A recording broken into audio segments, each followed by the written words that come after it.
came as no shock that the US Federal Reserve voted last night to keep interest rates on hold. But what was perhaps more surprising and interesting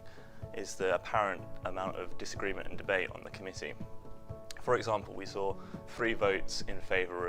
of raising interest rates last night, and there were a number of policymakers who signalled their disagreement with the majority view on the committee that a hike some point later this year would be appropriate.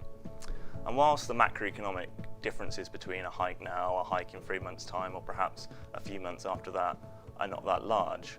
these disagreements do point to, I think, more fundamental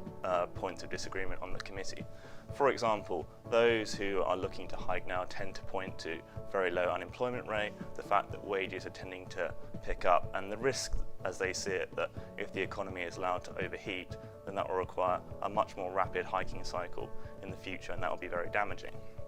Whereas those who argue in favour of caution, argue in favour of waiting longer before hiking, tend to emphasise the fact that A, there could still be more slack in the labour market, and that's reflected in the fact that inflation is very low. They say we should wait to see the whites of the eyes of inflation.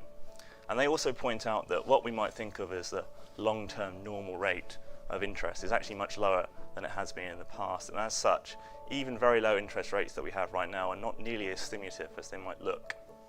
I think Chairman Yellen sits somewhere in the middle of that debate. She has a lot of sympathy for the view that there might still be slack in the labour market, but she explicitly said she's not in the see the whites of the eyes camp.